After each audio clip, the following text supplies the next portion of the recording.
Le 28 septembre 2009 restera à jamais gravé dans la mémoire de Mamadou Saliou Diallo, qui a été victime de violences inouïes lors de cet événement tragique au stade du 28 septembre.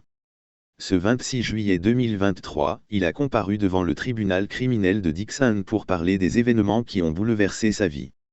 Mamadou Saliou Diallo, comme beaucoup d'autres citoyens, avait assisté à un rassemblement pacifique au stade du 28 septembre à Conakry.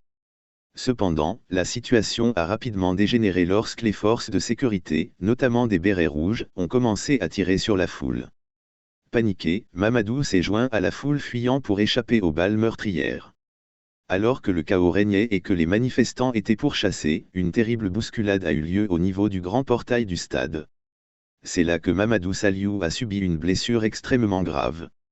Son pied s'est fracturé, avec 2 os brisés, l'immobilisant et le laissant à la merci des circonstances. Dans son récit, Mamadou Saliou Diallo a décrit comment une femme est tombée sur lui dans la confusion. Cette femme était décédée, et sa détresse était immense. Je suis resté là, lorsque soudainement une femme est tombée sur moi. Elle était corpulente. Malheureusement, elle était déjà décédée. J'étais bouleversé, en larmes, et j'appelais à l'aide. Un brave individu âgé, qui a entendu ces appels à l'aide, s'est porté à son secours. Malheureusement, alors qu'il essayait de le sauver, un autre militaire est arrivé et a ouvert le feu. Le sauveur de Mamadou Saliou a dû fuir pour sa vie, le laissant seul et impuissant.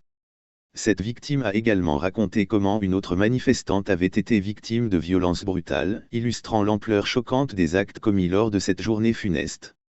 Une jeune fille a été déshabillée de force et traînée par les cheveux sur une certaine distance, dans un acte de violence injustifiable et inhumain. Un béret rouge a arraché les vêtements d'une jeune fille, la laissant nue, puis l'a violemment tirée par les cheveux tandis qu'elle se débattait désespérément.